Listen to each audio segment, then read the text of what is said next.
We are live, ladies and gentlemen, and broadcasting worldwide, blasting out on XM 166, over 100 AM and FM affiliates, simulcast at prisonplanet.tv with video feeds, and on the audio streams at Infowars.com. Joining us for the full hour is Daniel Estulin. He is a best-selling author, researcher who lives in Spain. His True Story of the Bilderberg Group is an international bestseller. I forget how many countries it's been published in, and it's also available on a Trine Day right here in the United States. Daniel Estulin, ESTULIN.com, DanielEstulin.com is his excellent website. Now, Daniel is a hard guy to get on. He's very busy.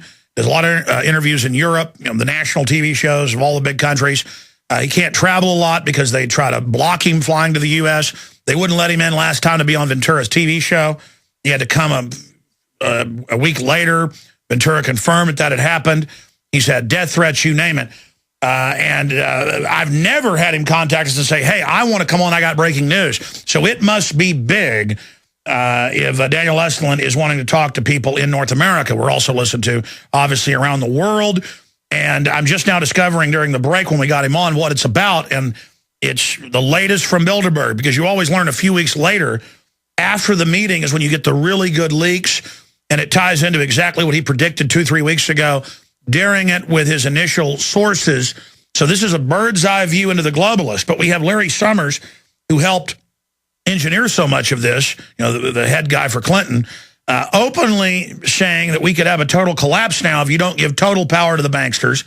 That's in an article titled Avoiding the Global Catastrophe. We've got Syria, Iran, Russia, and China planning joint war games. Iran news agency reports McCain says prepare for boots on the ground. They're calling for war in Syria. The West is using al-Qaeda in Libya to take over, and now Syria, and admitting it.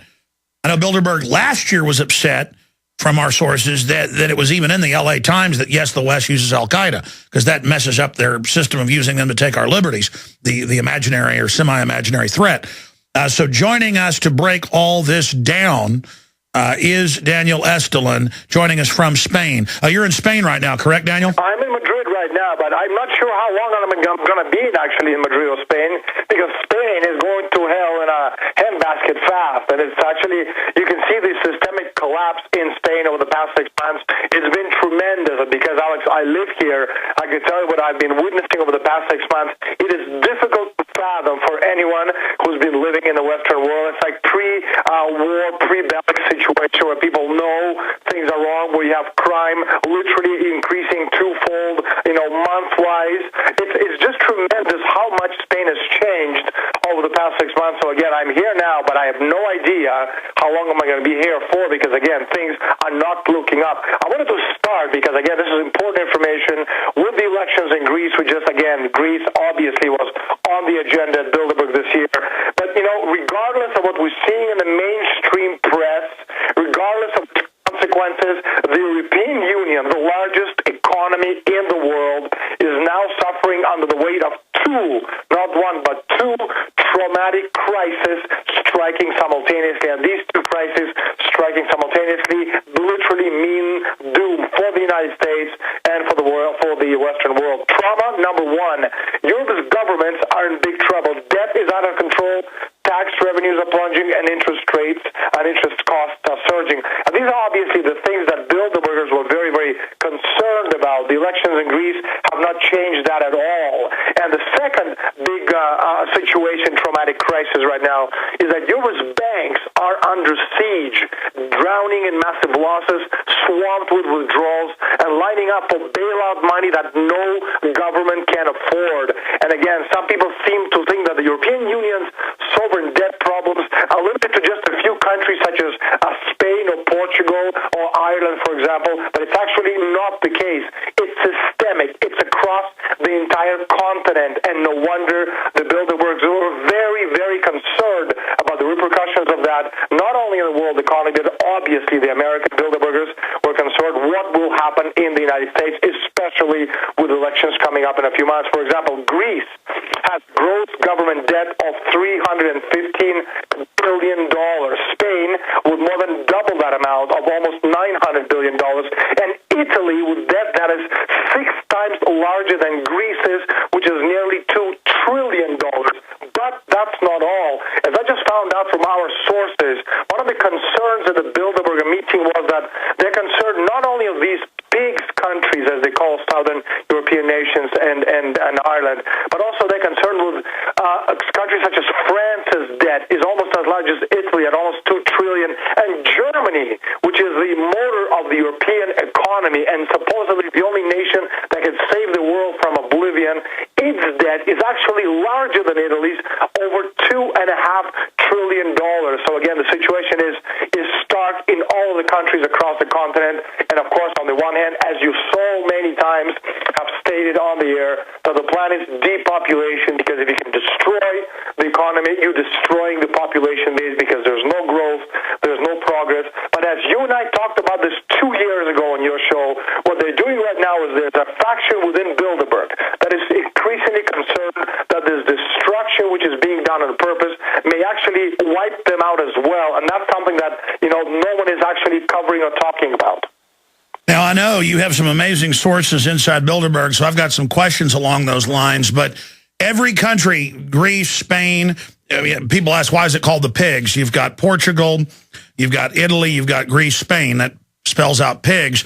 And as the mega banks bail their own debt out, they have the media push and say that most of the debt was actually the populations, but we've done those numbers. In some countries, it's over 90% of the debt that they're being told is their debt is actually Goldman Sachs, JP Morgan, Bank of America, Wells Fargo, their European divisions. And Barroso, who's a big New World Order guy, as you know, he came out in the London Guardian and blamed U.S. banks, but that's like blaming your other hand. So we're getting down towards the end game. No matter how many bailouts there are, they always need more. I want to explain something about this whole, there's a great deal of debt buying going around in Europe especially, and a lot of people are asking or wondering, what does that do? Now, the thing is that the banks are buying it because the idea is to bankrupt nations. It's not to save the world from destruction. It's actually to destroy the nations. This is the old Venetian game in having your adversary go so far in debt to you that you control the adversary. You see, the banks themselves are buying debt, which is worthless. But many of these banks are not intended to survive, which is the case with a lot of banks in Spain, which has literally have been downgraded to junk status. Now, if you take the oligarchy at its word, the empire says they want to reduce the population to 1 billion people on this planet, which means that huge sections of the banking system, huge sections of national economies, huge sections of the population, they're gonna go. So this system is never coming back. And this is what this bailout really is. In trying to save this money, which is really virtual money, it doesn't exist.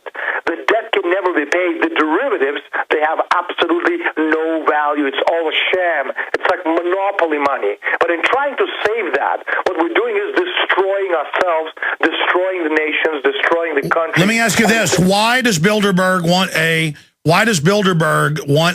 post-industrial world? Why do they want to reduce the population? Because they're meeting right now in Rio, and they're saying they want a post-industrial world. And here's AFP, women march in Rio to protest a green economy because it's not really a green economy. Why is Bilderberg so obsessed with reducing population and wrecking economies, Daniel Estulin? Well, Alex, again, it goes back to the, we're living on a very small planet of 7 billion people with limited natural resources. In a generation, we're going to get to 10, 11 billion, 15, 20, 40. It's going to get to the point there's simply not enough food or water on the planet for everyone. And so for people like Rockefeller, which is just a euphemism for powerful people, to survive, for the elite, most of us have to disappear because, again, this is something that, the Rouge people have been saying for a long time. This is something that, the circles of Gottfried Leibniz over 250 years ago, realized and knew that progress and development is directly proportional to population density. So if you want to progress, if you want to have more people on the planet, you have to have the technological levels to be able to sustain the life of all these lives of these billions of people. On the other hand, if you want to destroy the population base, undermine it, and wipe most of us out, what you need to do is destroy demand, destroy production. And that's why we so often see phrases such as I talked about this after the 2006 Bilderberg meeting in Canada, in Ottawa, in Canada, when we were working on the Endgame documentary, and you were interviewing me for that documentary. We were talking about it. So if people haven't seen Endgame, go back and see what Alex Jones did back in 2006 so that people can understand that this isn't some nonsense from a conspiracy freak. This is real. And what they're doing is they're destroying nation-state republics and creating this World Company Limited, a concept which was first brought up at the 1968 Bilderberg Conference in Canada by none other than George Ball of Lehman Brothers, who announced a project to build this world company. And the idea is that nation-states at the time, this is 1968, they're outmoded, they're an archaic form of government.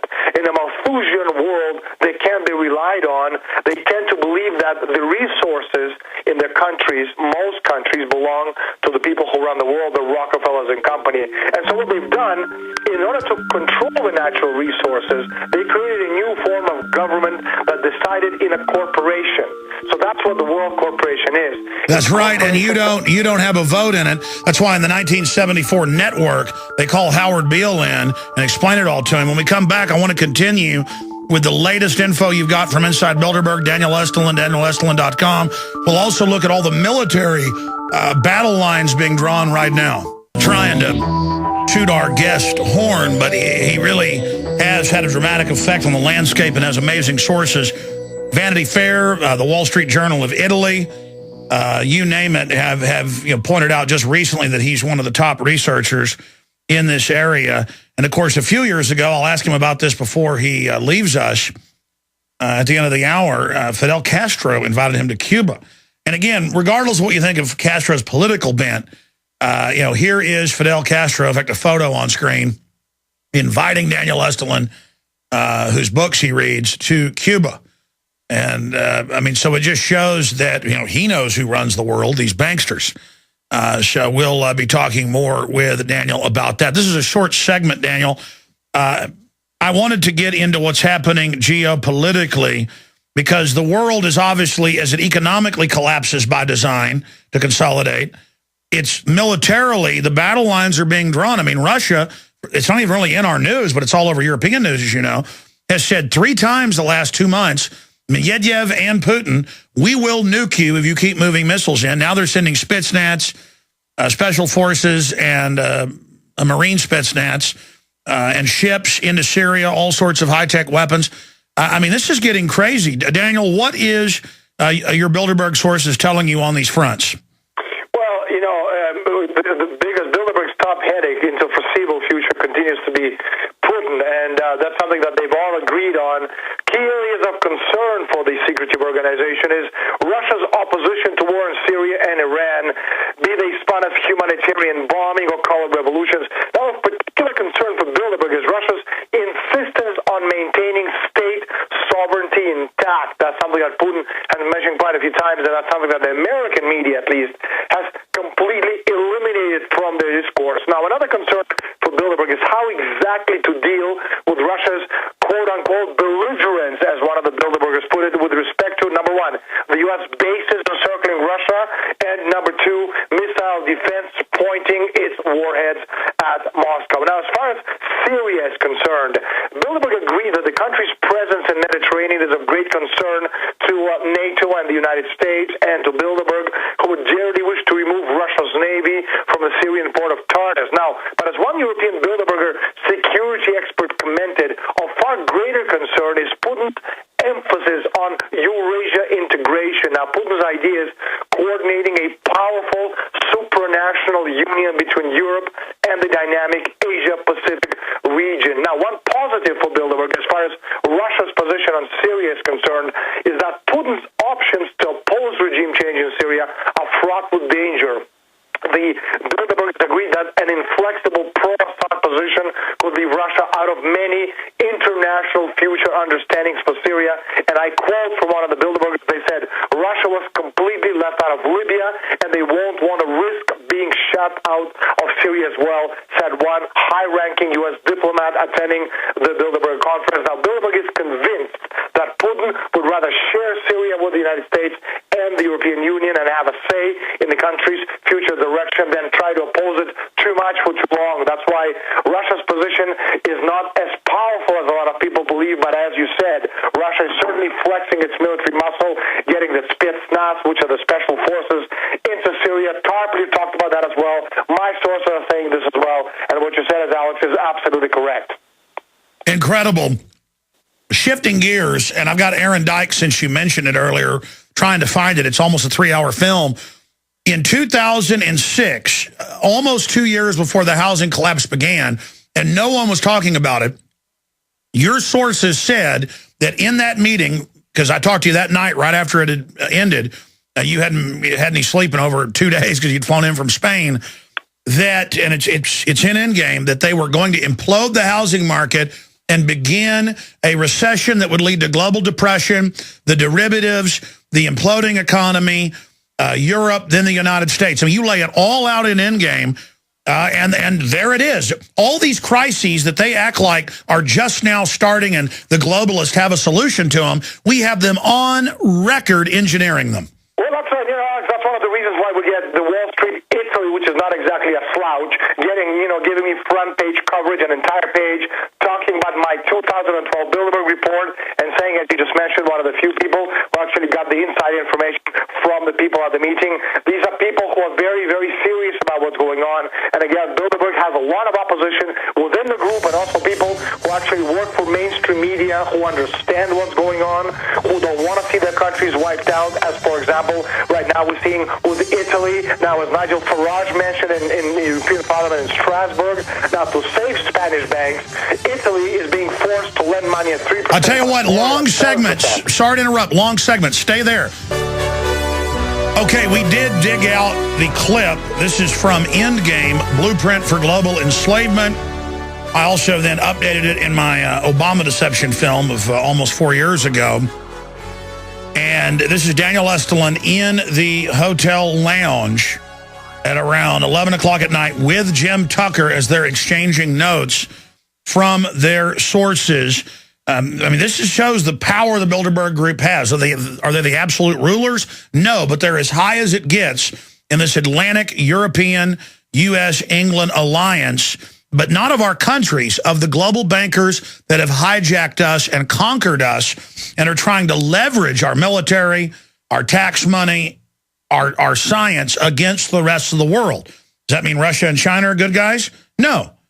It simply means that we are under the control of the most vicious group who want total extermination. I mean, Putin pays people to get married and have kids. Here, they don't want you to. Again, it's a different group. And again, the Chinese, the Russians, they're not the ones taking over the U.S. The Chinese are to a certain extent. They're allied with the globalist more. But I'll get Daniel's sources on that and see if he agrees with that statement. We're going to get into what he was saying in Europe and then in the military situation in a moment, where he left off in Italy. But first, here's that clip from Endgame, Blueprint for Global Enslavement. By the way, it's free online if you want to watch it. It's a very important film. Here it is. Well, one of the things that we're getting from this morning's conference was about the energy crisis, the price of oil. The afternoon conference, which started about 4 o'clock, 4:30, they were talking about one of the American delegates. I wasn't told who exactly it was talking about the concern that the American citizens have had with the housing prices going down, so they're not investing that money. So what they needed to do is they needed to create the illusion that everything is going well. So what they're going to do over the next year and a half, is to bring the market back up to 1998, 1999 levels. They're going to get all the suckers to invest whatever little money they have left over, and that's when they're going to make the economy bottom drop out. They need to destroy the economy because as we're running out of oil, when people don't travel, at least that's what they're saying, when people don't travel, when people don't have money, they don't travel, they don't spend any money, which means you don't waste a lot of oil and natural gas. That's the afternoon. So how does this source, just ballpark, so you have the sources. Well, actually, there are two people who are members of the Bilderberg Club. Okay, that's good. They're members of the Bilderberg Club. And again, that's a really bad internet clip, just the first one we could find. There's higher quality ones available online of Endgame, Blueprint for Global Enslavement, or get the DVD at Infowars.com. But there is that clip, and you go on repeatedly in the film to just predict everything that's going to unfold. Let's continue now. Tell us what they're planning now to do to the economy. You had left off with the fact that there's people within Bilderberg that don't like what's happening, and that a lot of the nationalistic structures that are left are finally realizing that the New World Order is going to destroy their countries. Please continue. You know, I want to mention, just comment on what you said about the Chinese taking over the United States.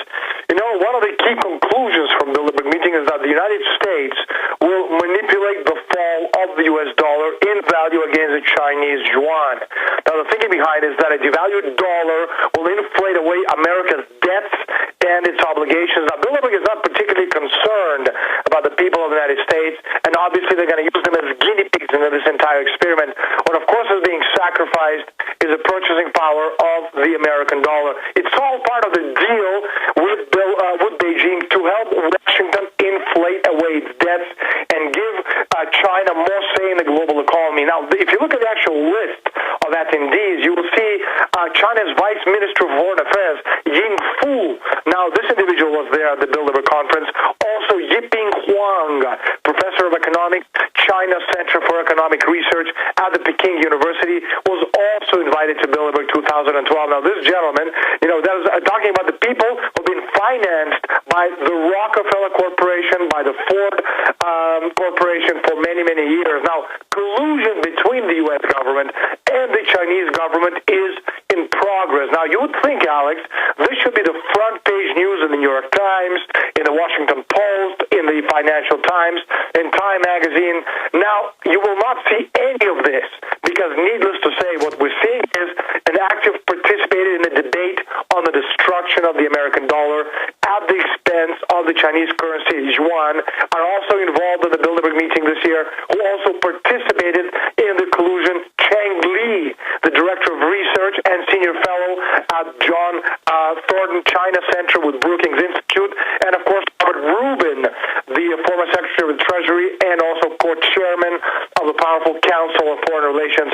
These are the individuals who are plotting with the Chinese government and the American government to destroy the United States dollar, and I think it should be on the front page of every newspaper in America. And paying $22 billion of U.S. tax money to move General Motors, Volt, and Cadillac factories to China. So we don't just pay, and then our traitorous globalist government has tax incentives to move our jobs to China, but now our government pays to shut us down. Let me ask you this detailed question, because from my sources, going back to 75 and those agreements with Nixon, there is a strategic plan with the United States and China, and that there was a deal offered by Russia around that time to do a sneak attack with the U.S. on China, that China said, you know, basically, well, that Russia said no, and so the deal was made for the, quote, U.S., the bankers, to go with China. But then you have the double game of the bases being set up around China. So I guess the globalists make deals with them, the carrot, but then have the stick. Does that mesh with your deep sources and research? What's the real lay of the land with the three power blocks, or four, but Europe and the United States and England and the Commonwealth is one or two, depending on how you look at it, Russia, and then, of course, what's happening with China, with Japan basically allied out there with the United States. What's the real power breakdown globally? Alex, actually, it's a very, very good question. You brought up a very interesting point. Now, you have to go back, actually, to the fact that the critical breakdown, which the Bilderbergers and their cohorts have been working on intensely, as you said, you know, going back to the 70s, actually since the 1960s, was the breakup of Bretton Woods system, without which you could have never had the oil hoax of the second part of the 70s. And, of course, that whole thing was destroyed by Nixon beginning in 1971, in 1973-74, extending all the way through the Carter administration, and the second oil hoax, 79-80. Now, what they've done, talking about these divisions between different countries and the Chinese and the Russians, now, the European oligarchy was intent on breaking up the system that FDR had set up for post-World War II order that was premised on the decolonization of the planet. So what they've done, you know, the elite, they took a series of steps in the mid to late 1960s in Britain, for example, under Harold Wilson, to weaken and effectively destroy the Bretton Woods system in 1971. That's one of the reasons why we had Nixon going to China, Kissinger going to China, the Chinese and the Americans working together, also with the Russians on the other side. Now, what happened was, another individual involved was, of course, George Shultz. So you see, the stage was set to go from a system of fixed exchange rate that gave an advantage to real productive development and investment. And after 1971, everything went in favor of the speculators. And that, again, something that was very much decided between the Americans and the Chinese, because you could never get something like this done without these other big nations, superpowers, being on the take or knowing what was going on. So you see the oil shock of 1973, the 400% targeted increase which Bilderberg talked about, and we have the documents to prove it in May 1973, saying that in 6 months price is going to go to, between $10.50 and $12 per barrel. It went to $11.65. Now, if you look back and compare those numbers today, it probably goes way beyond the 400%. But what I'm saying is all of that was aimed at launching a systematic process of the looting of the actual productive wealth of all of the major nations of the planet. And what you have, for example, in countries such as Saudi Arabia and all those other countries of the Persian Gulf, are pseudo-states that are under the domination of the City of London, which is just, another way to say Bilderberg, or however you want to call it, the financial elite, the financial oligarchy. And needless to say, the Chinese were in on it back in the 1970s, and they're in on it today. How does Russia play into this? Well, Putin is in an interesting position. On the one hand, the Russians and the Chinese, they obviously understand that, they have to work together. That if they don't work together, you have, the United States government, you have Bilderberg, you have, London, you have all these nations actually going up against the interests of the Russians. But also, on the other hand, the Russians are fully aware that the Chinese and the Americans are working together, destroying the United States dollar. So what the Russians are actually working on right now is bilateral agreements with the Chinese. And of course, Russia's strength, and they're playing to its strength, is its energy reserve. And Bilderberg, that's one of the things they talked about at the meeting, is particularly concerned about this thing called South Stream pipeline, which is a mega project of over $20 billion. Now, South Stream gas pipeline is to transport Russian natural gas under the Black Sea to the southern part of the European Union through Bulgaria, Serbia, Hungary, and Slovakia, and then on to Italy and Austria, supplying over 60 billion cubic meters of gas annually. And of course, Bilderberg is extremely concerned is that South Stream could turn into a major victory for Russia at the expense of the European Union, American-backed Nabucco pipeline from Turkey to Austria. And of course, of even greater concern to Bilderberg is Putin's attempt, and this is where Russia and China come in working together, is Putin's attempt to integrate Asia into a cohesive bloc under the leadership of Russia. And of course, this merger, this union between the Russians and the Chinese will preempt all Bilderberg-led meddling, because what they're planning to is they're planning to turn Pakistan and Iran into full members of the Shanghai Cooperation Organization. The repercussions of this will be groundbreaking, according to one European Bilderberger security expert. Well, if you look at what the West has been doing in Pakistan, is driving Pakistan, who's hated the Russians and the Chinese to a certain extent, into the arms of the Chinese. So again, you see a double game where Kissinger and these people actually have more investments in China. So in the final equation, they just want to have it all balanced out, and in the final equation, sell the United States down the river. As you said, we're just more real estate to them. How are things going for them? Because the break interrupted you. We never went back to Italy. I mean, how are things going for the banksters? How are things going for the money changers? Are things going well, or are they going badly? Well, things are not going as well as they had hoped. Obviously, Europe is in a systemic, breakdown. United States is in a terrible situation. You have all these nations such as Russia, which, allegedly or almost were subjugated back in the 1990s with that alcoholic usurper by the name of Yeltsin, and now Putin steps in and he turns the whole thing around, and he basically runs roughshod over the United States policy, and he's a much better negotiator than all these other Bilderbergers are. And so needless to say, they're very upset.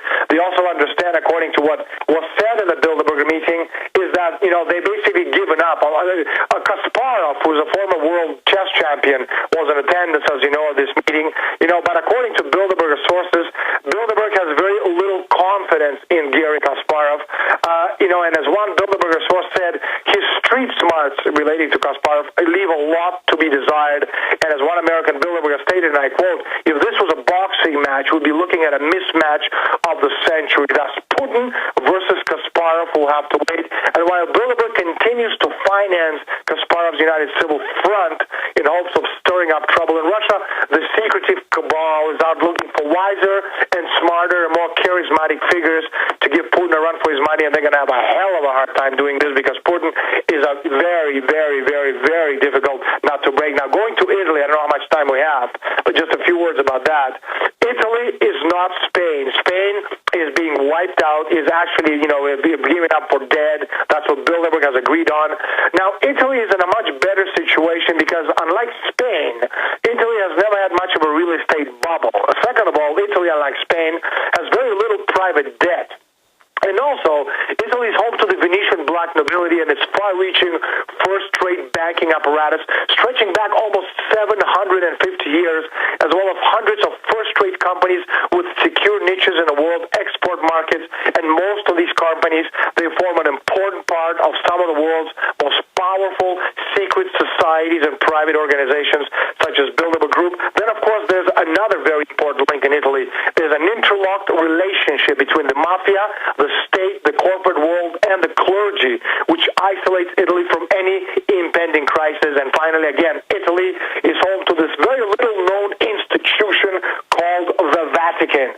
So, all in all, Italy is in a much greater position. They're home to Venetian black nobility, which is the base of what Bilderberg is today. Also, we've talked about that in the end game, the Venetian nobility. But, the situation is not as well as it could be for us, but obviously much better than they had hoped, several years back. What about domestic things here in the U.S., tidbits? I see the media swinging towards Mitt Romney. I see the left establishment coming out against Obama. I see a lot of kingmakers drifting towards him. I see Bloomberg coming out and doing a purposed leak saying he's endorsing Romney. Did you get any word on who the Bilderberg Group wants for the U.S. elections? Because our information looks like they're leaning towards Romney. I'd say the same thing. I don't have a lot of information on that, but from bits and pieces that I've heard, that makes a lot of sense because Obama, he's spent, he's used goods. There's just too many people that figured his game, and if they figured out Obama's game, he's no good to the Bilderbergers. So they need somebody else, a fresh face with fresh ideas. So I see quite likely because you also see a lot of positioning behind the scenes. There's a lot of in the intelligence world, there's a lot of consistently games are being played and system being tested. So the way system is being tested right now in the intelligence world, I see a lot of possibilities that Romney is actually going to be the presidential candidate, and that's all going to be obviously depend on his ability to present his ideas to the American public. And this is exactly the same thing that happened back in 2008, and we talked about this on your show. Bilderberg said Obama is going to be the candidate, and it's his presidency to lose. He won the presidency. He didn't do as well as they had hoped. Now, 4 years later, a new man is going to come in. Again, that all depends on Romney. It doesn't depend on Bilderberg. They can pick a candidate. They got two horses in this race, the Democrats and the Republicans. But it's up to Romney to actually make a play and convince, quote unquote, the Americans that he is going to be the leader to lead America, through the difficult period. So at a certain point, as long as they own both the candidates, they'll let them battle it out. Exactly. They always own the candidate. The game plan has been set. The pieces are in place. It's just a question of there's always 10-15% unknown factors of what could actually happen. We talked about this scenario back in 2006, 2007 when there was plans or at least talk about assassinating Ron Paul, and the trial balloon at the time was what would happen if this were to happen. That thankfully didn't happen. But the point is that these are the kinds of games that they play. Hold on, I want to hear in our final segment what you're getting at with that. Amazing information with Daniel Estulin, DanielEstulin.com. He's with us about 5 minutes into the next hour, then a big news blitz ahead of a guest joining us who's having his home taken, a World War II hero.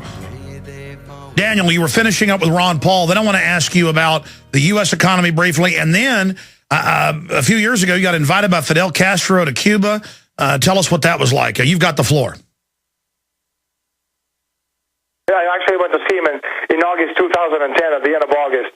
And he loved the book. He didn't know, I'm not sure whether he knew of Bilderberg, but he certainly understands the world politics and geopolitics. And he invited me to Cuba. I spent 1 week with him. We had a 3.5-hour meeting, which was divided into about an hour and a half meeting with him and I and other journalists, asking questions on his behalf. Castro and I had a 15-minute private conversation. And then we had a lunch, with some of the dignitaries of the Cuban government. But what was interesting about this whole thing is he understands better than most politicians about who actually runs things in the world. He spends most of his time reading. He understands where all these individuals come from. He knows them personally, obviously. And we're talking about, for example, immortality and demand destruction and zero growth. He understood these concepts from the word go. You didn't have to explain it to him. He knew exactly how things run. And I tell you, for an 85-year-old man, he had incredible charisma. And if he actually ran in the American politics, even without speaking English, he'd win this whole thing, hands down, because there's no prepared speeches, there's no teleprompters, just the guy, Fidel Castro, talking. It doesn't matter, as you said earlier, whether you're left, you're right. And, and I certainly, have no relation to Cuba whatsoever, but it's amazing how you talk to an individual like Castro, and you realize how much you can actually offer, from a point of view of knowledge and understanding and wisdom, and you also realize how little American press knows about him. Well, I know that early on the CIA worked with him, but then supposedly there was a falling out. Well, there's obviously been I can tell you one thing, that he has tremendous security. And before I actually got in to see him, I was frisked 10 times over. Obviously, he had I don't know, 20, 30 bodyguards around him. But we actually sat down, and for our meeting, the whole atmosphere was very relaxed, very, outgoing. And he's a very, very funny man. And, after the meeting, they took me throughout the week that I was actually there to see the Chernobyl Center. One of the kids from the Soviet Union, from Ukraine, were there actually being nursed back to health. And over the past 20 years, over 20,000 kids have passed through Chernobyl, and Cuba, obviously being a very poor nation, all of these kids are being treated for free, something which is unfathomable in the United States. Now, I'm not promoting Cuba. I'm just saying what I saw with my eyes, and it's amazing, how the whole idea of nation states and what's actually, common good, when actually is working, something is working, how much good that actually does for the community. Well, what's interesting is that he invited you there because he'd read your book. I saw that in Reuters everywhere.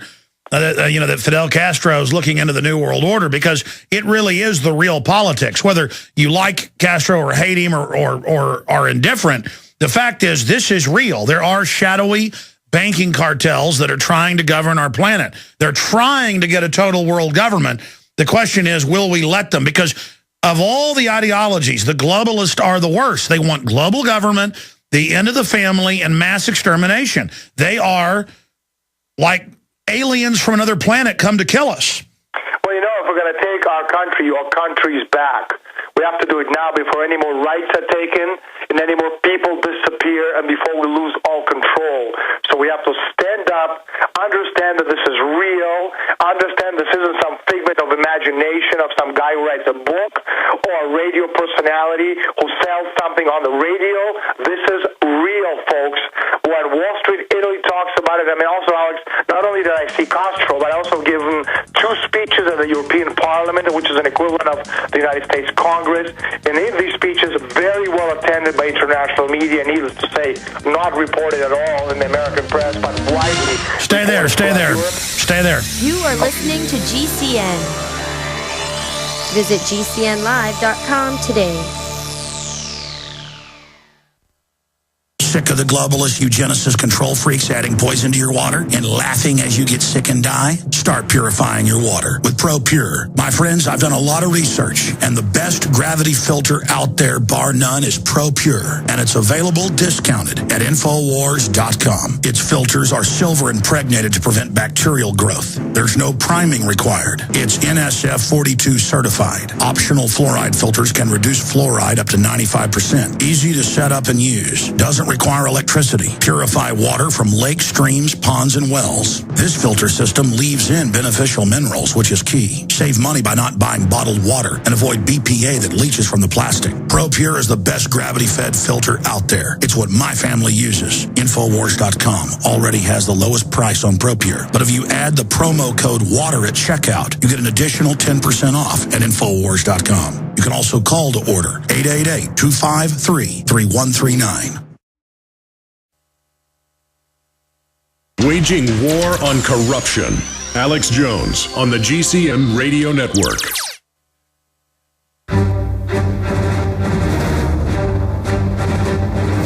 Big Brother, mainstream media, government cover-ups.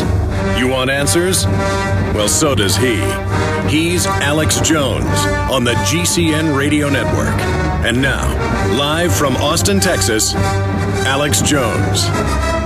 All right, we're doing 5 more minutes with Daniel Estulin, left over from the last hour, finishing up. He's written nonfiction books that are bestsellers. He's got a fiction, but because he can put more reality in that than a regular book and get away with it.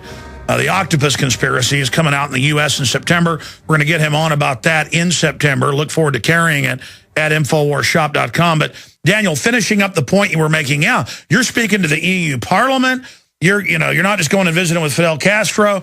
This information is really breaking through. That's why they never wanted to admit it existed, because once you admit there's cabals running things and that presidents and prime ministers are puppets in the West, we could begin to have a real political debate and maybe get our power back, get our countries back. Well, this is exactly what's happening. Now, the thing is that a lot of the Bilderberg is way back when I wrote my first book in 2005 on True Story of the Bilderberg Group, people were taking us for freaks, saying that this is nonsense, doesn't exist. Well, of course, okay, it does exist, but these people just a pointless debating society. They don't really do any harm. That's what a lot of people were saying. And now we're getting mainstream publications such as Vanity Fair in Spain. It gave me 3 pages a couple of weeks ago. Wall Street, Italy, full-page coverage. We have Castro, we have European Parliament, Mario Borghezio, one of the most important Euro-parliamentarians. He's always, promoting me in the European Parliament, talking about Bilderberg. You covered that as well on Infowars.com. So there's a lot of attention being paid right now by the mainstream press and by the people who know what's going on. And our sources, as I said to you before, working on a Bilderberg documentary, which we released in a couple of months worldwide. And we had, people from, for example, Rothschild Europe, who said that they would love to participate. They know that everything I'm saying is absolutely true, but they just simply can't, because they can't do it as an individual, and as an entity, they're simply afraid to do it. Hold on, that's big. I hate to interrupt. You're saying Rothschilds have contacted you, because I found it interesting. Luke Radowski confronted the head of the British Royal Rothschild, and he stopped and came over to Luke almost in a friendly way, and then Luke kind of said stuff back to him. Luke wishes he would have waited and be nice, and then so Rothschild walked away, but... these people are not the individual that I'm talking about. Their last name is not Rothschild, but they're obviously a very high level of Rothschild Corporation in Europe, so they understand what's going on. These aren't some, Joe Blow, Joe Sixpack, who doesn't know anything at all. These people know who runs the world, and so they have no qualms at all saying you're absolutely right. We just can't say it. We had Martin Wolf. I sent him an email saying I'm working on a documentary. Do you want to participate? And he sent me a reply saying, how dare you work on a Bilderberg documentary, and I will never give you an interview. So needless to say, that's going in the film as well. So we're actually ruffling a lot of feathers. Now, I wouldn't be able to do this by myself if I hadn't had access to programs such as yours. That's going to be worldwide as soon as, this broadcast ends. It's going to be on your page, on my page, and people from Japan to South Korea to Australia and Argentina will be able to listen to it and pass it on to their friends. So we're actually doing a lot of damage to these people, Alex. Final question in the 1 minute we have, Daniel Estulin, DanielEstulin.com, and obviously I want to get you back for the film and the book. Are there any breaks inside the elite families themselves? Are any of them not liking what their families are doing? Unfortunately, I don't think so, because you're talking about a close-knit circle of the elite themselves, and you have the others who come and join these meetings, but they're not as important. It's within these others who come and can join on regular, not so regular basis, that you're seeing a lot of discontent. But the elite themselves, it's a small nucleus, and they're united. They understand their goals, and it's like a close-knit family. They have a common enemy, that's us, and they're working against us. We are their enemy. Wow, powerful interview. There's the name of the interview right there. We posted on the web after it's live today, just aired. The Bilderberg's enemy. The Bilderberg has an enemy. It's us, or Bilderberg.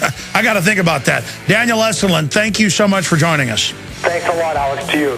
All right, we'll be right back with a big news blitz. Then we've got a World War II veteran, a hero, having his house taken.